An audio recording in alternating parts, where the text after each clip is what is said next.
This is the Keller Chronicles, Cook with Your Heart.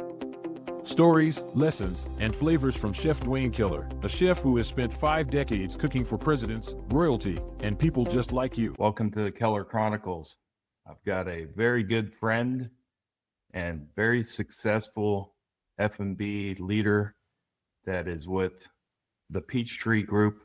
He's the senior vice president, and Dan and I worked together back in 2008, 2009. For you? I'm doing good. Dan and I were together opening Gaylord National in 2008, and they decided to add on the extra wing, which was another 500 rooms. I could go on and on. What's 500 more keys? Yeah. There was Oxon Hill, Maryland, right across the river from where I worked for 20 years. And what a great time. Well done. It was how would you put it, resort style business model that had 6 restaurants. Dan, I think that's where you went out front to the front of the house. Yeah, that would have been, I think, my second stint, really, where nobody knew me as a culinarian. So, was with the Ritz-Carlton in Key Biscayne. That was my very first stint, kind of saying, okay, hey, I'm going to kind of take the chef whites off and see what it's like on the other side of the dining room. And, had a lot of success there, had a great time, and then had the opportunity to come and open up the Gaylord. And to your point, yeah, it's like a resort with a convention center attached to it would be the best way I could describe it. It's just was everything you could imagine in a city, in a resort, all the amenities, with 400,000 square feet of meeting space attached to it. But yeah, that was really, the beginning of, let's say, my true hotel career, I'll say. Being out of Miami and opening up that property was really my first stint into, let's call it, the non-transient or resort kind of side of the business and into business travel. Yeah, we had 2 different segments of business. We had, from Sunday night to Thursday, we had the conference groups. Yeah, and all business travel. And then on the weekend, we had a whole different group, the locals. Yeah, it was true to very different, customer profiles, looking for different things. And you nailed it, right? Sunday through Thursday, it was, business as expected. We could almost script it. You knew what to expect. The forecast was locked in. It was beautiful and very easy. And then that kind of Thursday through the weekend, Thursday through Saturday, was really anything goes. And this was an attraction that community had never seen before. And so it was really spectacular to see just, people coming out in droves to support the outlets and to experience all that the resort had to offer. But my goodness, I don't think anybody could have forecasted what we would expect to see on the weekends there. It was unexpected, to say the least. Especially Father's Day. There were a couple of holidays that were unexpected, but Father's Day was a good one. Mother's Day, all of them. Any event that you could put a holiday card behind, we saw the business. That's for sure. As a chef, I've never seen that busy of a Father's Day, though, and I've been in kitchens for only 50 years. It's not one that gets celebrated enough, I guess. Out to eat. People think about going out for Mother's Day, but Father's Day was one to remember, for sure. Well, Dan, I asked you to come on because we go back way back, but if there's anybody that's more successful in going from a chef to F&B and now senior vice president of Peachtree, is you. And I just wanted others to be able to gather some of your, secret sauce, what you do, how you do it. You just opened a brand new hotel, looks wonderful. Yeah. Congratulations. And you're working hard. Yeah. I appreciate that. Well, I'll tell you, the secret sauce is to pay attention and work hard. I mean, that's really, I think, the first half of my career. And I know we caught up a little bit the other day, but man, it's been almost 20 years since we did that project together, which is really mind boggling to think about because, that felt like a lifetime ago, obviously, and it is to a certain extent. And then, I think about everything I had known in my career up to that point, right? And, you know, 20 something years ago, I was a subject matter expert. And I truly believe that I was a subject matter expert, that nobody could tell me something about food and beverage that I didn't know. And, you're young and you're hot in your career and you're opening a project like that. And I really thought like, hey, who's better at this than I am? And my goodness, now fast forward 20 years and I'm thinking I have forgotten more by now than I knew then,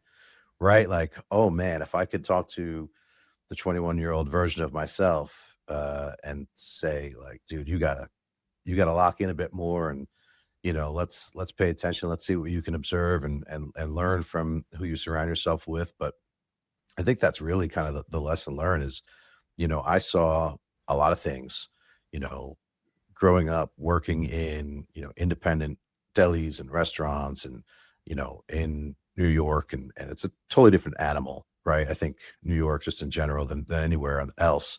And then relocating early on in my career to Miami and finishing culinary school down there and having an opportunity to work with, a wonderful gentleman. You and I both know him very well, Wolfgang Burke, close friend, dear mentor. Being able to work under him when I first moved to Miami was life changing and instrumental in kind of shaping, who I am now and the leader I am and the roles I've had. I can attribute a lot of that, success early on to working with Wolfgang. But ultimately he was somebody that, saw something in me that I didn't see in me yet. Right. He said, hey, you belong in this industry. I don't know if you belong in the kitchen. And that I can remember coming home and like really stewing on that and saying, oh, wow, like, is he telling me I'm not going to be an executive chef? Right. Is he telling me that this is not, where I belong? And I think ultimately he saw something in me that was, different. Hey, I have a passion for this. I love, cooking. I've been cooking my entire life. Knew since I'm 8 years old, I wanted to be a chef, right? I went to culinary school, never once wavered on I'm going to be a chef and I'm going to be an excellent chef. And when he told me that, hey, this industry is for you, but you could do anything you want in this industry. That really resonated with me. And so I started to really observe a little bit more and kind of saying, okay, how does the rest of this, orchestra that we did every single night, right? Working at the time, right, 2006, probably the most exclusive place or one of the most exclusive places in the country at the time, in Miami Beach at Casa Casarino, which was Gianni Versace's former residence, a private social club for the elite, the socialites, debutantes, royalty, celebrities, you name it. Working in that place that really was, an orchestra. So seeing how the rest of, the house functioned kind of said, hey, you know what, he might be right. I might be able to do this better than that guy. I can understand the way the entire symphony has to come together to make this guest experience. And I saw it only from the culinary side up until that point. And then, I really started to say, hey, there's an opportunity to learn and to grow somewhere else. So let me try. So, my very first stint, I don't know if you know this, Duane, it's kind of interesting. So, Wolfgang said, hey, like, listen, if you want to do this, I'll support you, but it comes with, and like many things with him, it came with a caveat, right? Like you could do it, but you still have to work your full kitchen schedule. So I worked, 3 to 11 in the kitchen. And then I worked from 11 to 7 overnight doing night audit at first in the house, reconciling the books and, everything that was going on from the day. And then, from there I became the night manager, the house manager, the manager on duty. And as you can imagine, in South Beach, overnight was when all the fun things happened from, 11 to 7. But the real kicker was I was still attending classes at Johnson & Wales. And so I had classes that would start at like 8:30, 9 a.m. And so I would be going from 3 p.m. until, let's call it noon, And I would make my way back to my studio apartment, sleep for 3 hours, and do it again. And it was 7 days a week, depending on the time of the year. And I did it until I couldn't do it anymore. But, that's what it took. He said, if you want to do this and you want to be able to play both sides, you have to learn. You have to learn the way the rooms division works. You have to learn the way the front office works. You have to learn, everything that's going on outside the food and beverage world, because there's a lot more to operating a hotel than what's in the kitchen. And so that was really my first step out of the kitchen was night audit after a full shift in the kitchen. And let me tell you, I didn't love it. I didn't love, the spreadsheets and the PMS software, but I slowly learned to appreciate it and to see how all of the different pieces of the puzzle kind of came together, to kind of craft this entire guest experience, right? Because it was more than just a dining room and the food you were being served and the drinks we were being, offered. And so it really kind of brought it all together for me. And that was kind of the decision and said, hey, if I'm going to do this, and Chef kind of pushed me, said, hey, if you want to do this, you've got to go work somewhere with the best of the best. And he had a colleague and a friend over at the Ritz-Carlton in South Beach, and I just happened to have a colleague and friend there as well. And so it was kind of a natural fit. And so I moved over to the Ritz-Carlton Key Biscayne. I'm trying to remember what year that was. Geez, maybe 2007. And that was my very first job out of the kitchen where nobody knew me as a chef, right? I started that job. I was, the food and beverage manager for all of the outdoor dining experiences. And we had 3 at the property. It's a 5-diamond property. It was absolutely stunning. And so, service, food, everything was on point. And I had the busiest outlets of them all. The daytime food and beverage outside at the pool, the beach, the adult only area. And I loved it. I ate it up, and I probably could have stayed there forever had I not gotten a phone call from a DC area code saying, hey, you came highly recommended, and how would you like to talk about moving to DC? And that's kind of where our stories come together, right? And getting the opportunity to come and be pre-opening as food and beverage manager. It was started as assistant general manager. We opened up the Gaylord National. So yeah, that's kind of where our 2 stories then come together. Yeah, 6 outlets, 110 million a year in food and beverage. People, if you've never met a Johnny Whaler, here he is. This is, when you tell me what you accomplished, but you're a Johnny Whaler, Johnson and Wales, great school, great work ethic. I've always had great success with any of their students. And so 2008, we get together and we're going to open this 1,500 room hotel. 2008. 2,000 rooms.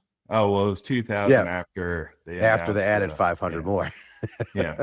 But I think they forgot to put some doorknobs on some of those rooms. Oh, man. We were asked to do all kinds of things, but the best was when they asked me to go on live television and cook my, there was pan-seared scallops on a truffled potato plank.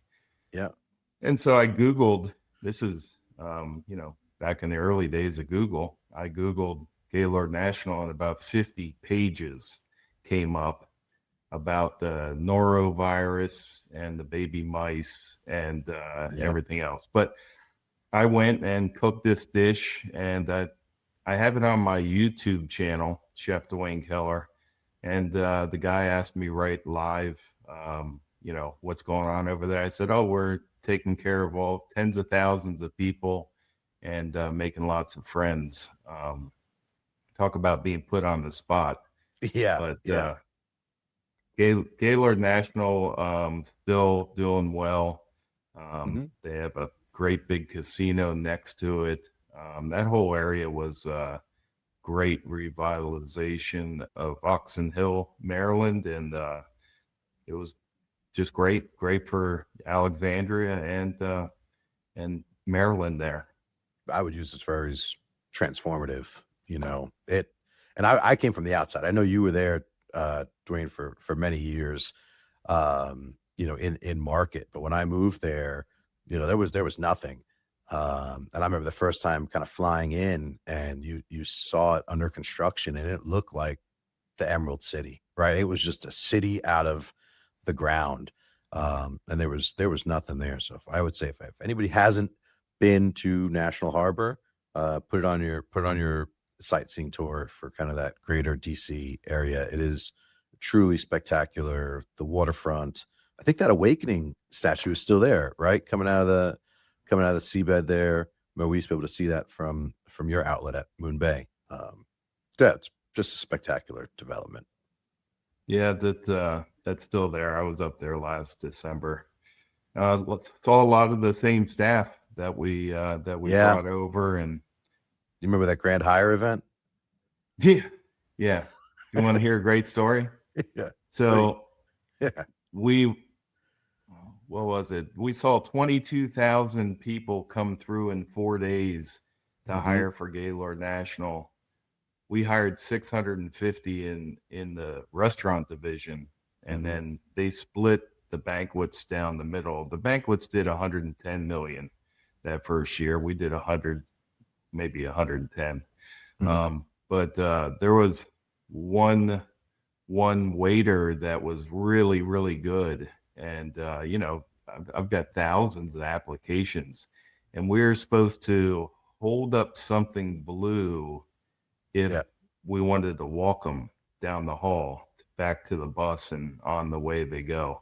And I had a blue pen in my hand, and that's what I was using most of the day, just to go ahead, just keep them coming.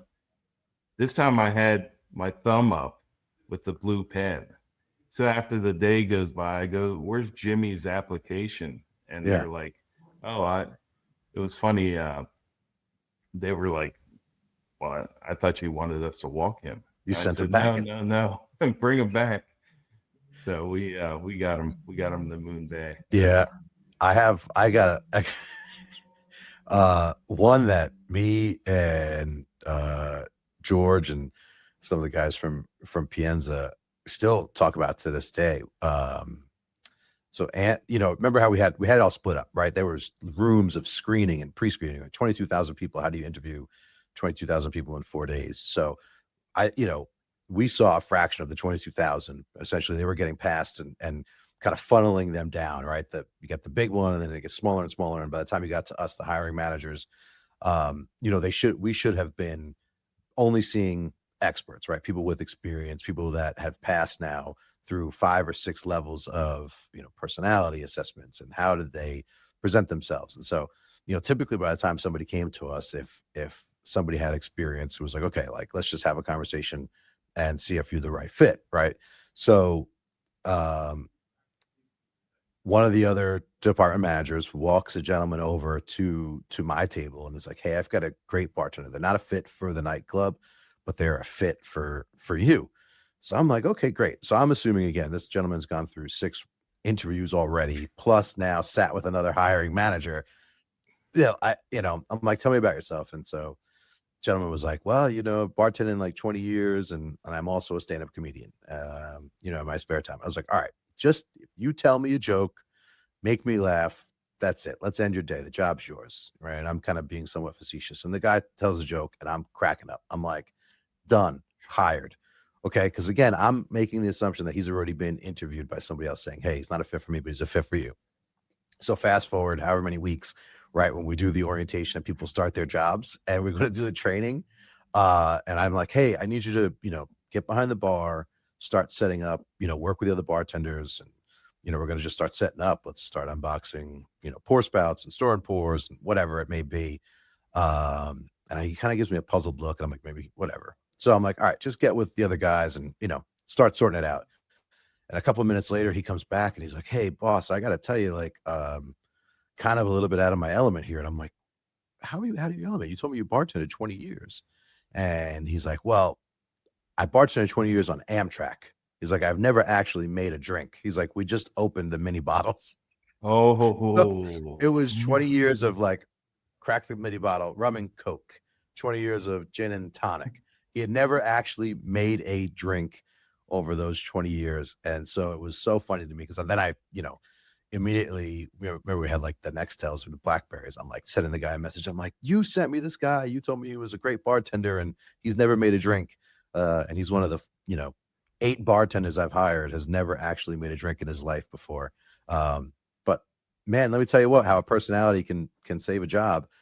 I think he's still there. We trained him. We got him kind of ramped up and really like the personality sealed the deal. And that's something that resonates with me today. It's like you can train the right person. And that was like the perfect example of it. Like this guy had the personality. He's exactly who a business traveler, like that's the dream bartender for any business traveler. Like you sit at a bar and you just want to kind of, shoot the breeze with somebody who can talk. This guy could talk to anybody. And on top of it, he was just funny as all get out. And so, we taught him to bartend, and now another 20 years later, I think he's still there and probably crushing it. So yeah, big shout out to Al from Pienza. And the training, don't forget, it's all, I always hire on attitude. Yeah. I will take anybody with a great attitude that can, stand on their feet all day and sing and lift 50 pounds and teach them because they want to be there. Yeah. That's attitude over everything. Let's fast forward to, we've went through COVID. How was COVID for you? It was tough, in the hotel industry, there's a lot going on. So personally, obviously COVID was, tough. We had, family members, friends, people passing. And so like everybody, right, we felt it. I felt it personally very much. And then as a whole, I was here with Peachtree Group and, very, very proud to say that we didn't have to make any, major scale backs and everybody was able to kind of retain positions and we kept all of our hotels open. And at the time, I think we probably had about 65, maybe 75 hotels at that point in time. We really did what we could from our position for I'm at in Atlanta. We've got hotels kind of in and around the Atlanta area in the market. And so, I would support those hotels however I could and, going in and relieving people, giving people opportunities, GMs, our leaderships, giving them days off. But really what was, I think one of the biggest takeaways was just efficiency, right? Efficiency across the board. How do we become the most efficient with everything that we do, whether it was communication, whether it was, the guest interaction, right? People wanted to spend as little time as they could with people, in front of people. And so, efficiency was one of the main takeaways. But I'll tell you that during like the heart of it and really in the thick of COVID, it was really, really tough. Our teams were working just an extraordinary amount of hours. And obviously, we were in the role and in the industry where, we were deemed as the necessary workers. I'm trying to remember what phrase they used, but we had to be there. Essential. Right? Essential. Yeah. We were essential. And so, it was really, really tough, but our specific assets, which is interesting is, Peachtree Group specifically we don't necessarily focus on, city center hotels. We're a little bit more kind of tertiary, second city, a lot of drive markets. And so our hotels stayed fairly busy, right? And I say fairly busy. Obviously, 80% down to prior year, but still there were a lot of hotels running, 0% occupancy and closing. And our hotels stayed, in the low teens and, and people were still essential. People were traveling. And so we saw a lot of doctors, nurses, traveling nurses, that's kind of who we were housing. And so, it was interesting because there were layers to the essentialness, right? Like restaurants were being deemed as essential and certain things like that. But we were really serving those who were truly essential.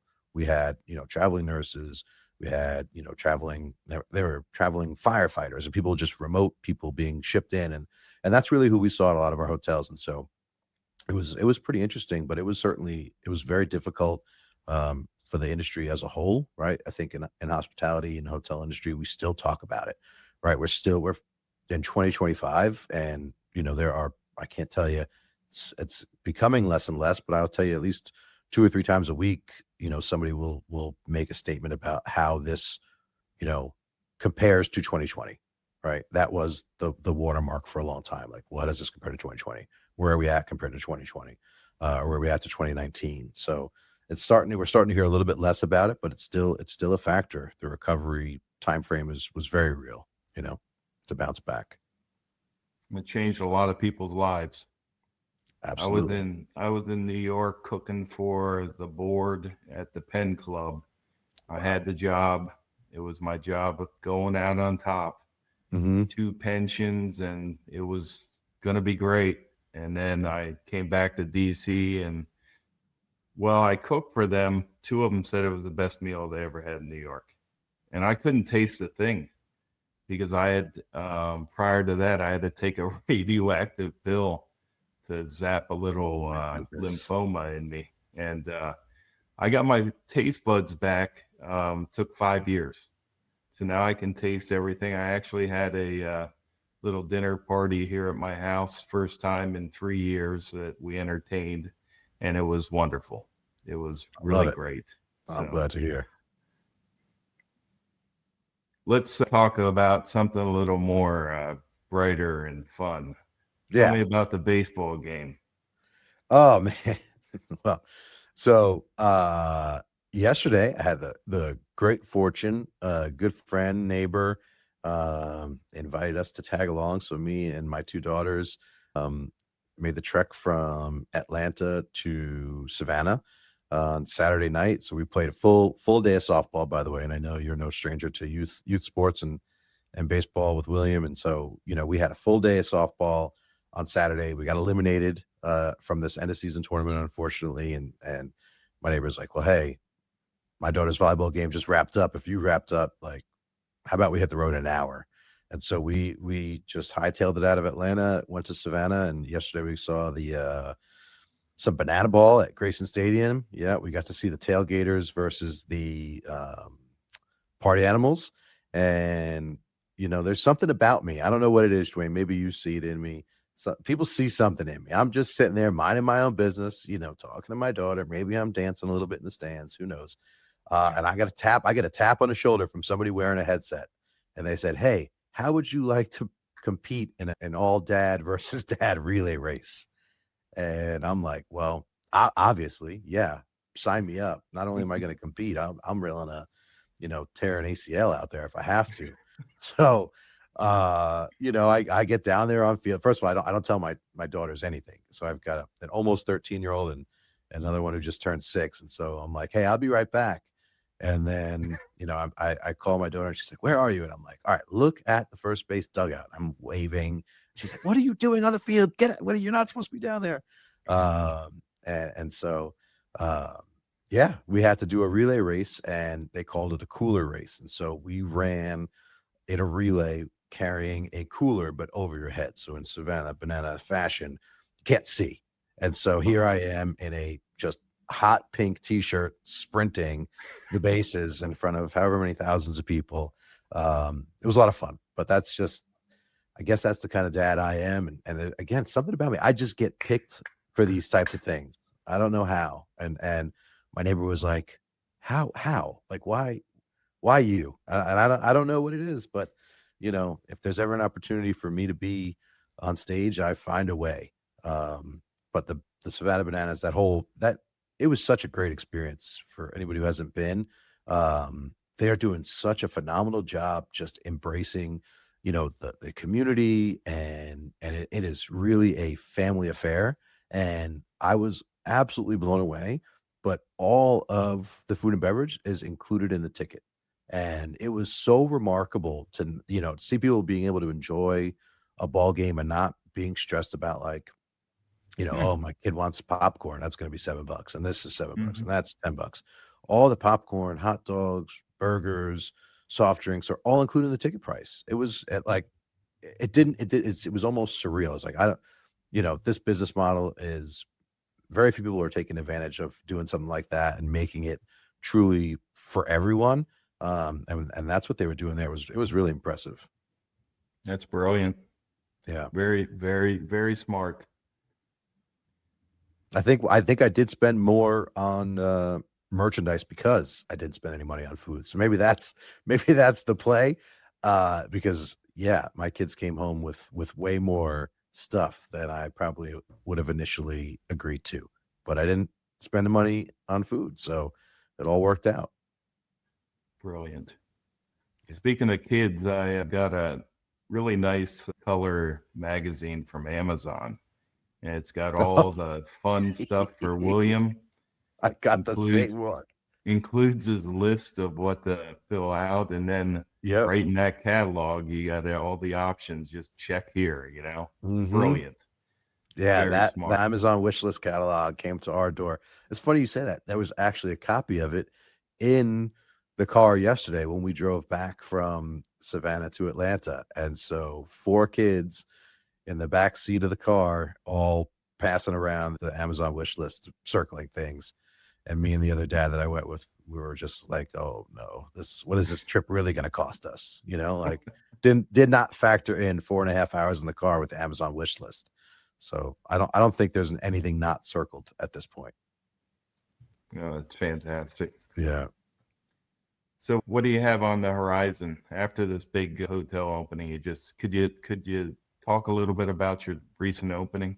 Yeah, yeah, absolutely. I mentioned a little bit, during COVID, we had about 75 hotels roughly. And so kind of fast forward now, we manage about 116 hotels. And I say about because that number is always changing. And I'm sure people are like, well, how does that number change? How do you lose track of the number of hotels you manage today? And truly, I mean, we had 2 assets on the disposition list last week. And so we had two hotels get sold last week, and one of them we retain management on. And so we are constantly, I don't want to say trading, but we're ever evolving at Peachtree Group. Most recently, one of our largest openings, or our very largest opening to date, was the Embassy Suites Gulf Shores Beach Resort in Gulf Shores, Alabama. 296 rooms, just absolutely stunning oceanfront property. It will absolutely be a legacy asset for generations to come. This is a city where their tagline, which I actually absolutely love, which is small city, big beach.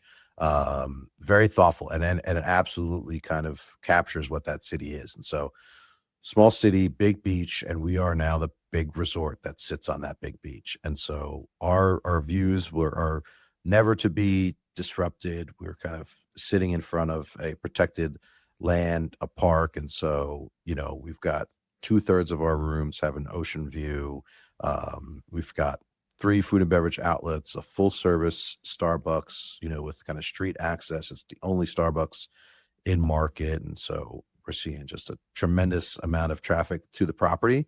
And I'll tell you, it's one of those projects where, I worked on it for almost 3 years, and there are people who've been working on that project for nearly 10 years. And that's the reality of it is, it's really difficult to develop hotels of that size in a location like that because there's just so many moving parts. So really proud to see that one open. We've got a phenomenal team there. I had team members from my department literally and figuratively live there for almost 6 months to get that project open. We're really isolated. You're about an hour and a half from any major airport, so you're doing a ton of driving.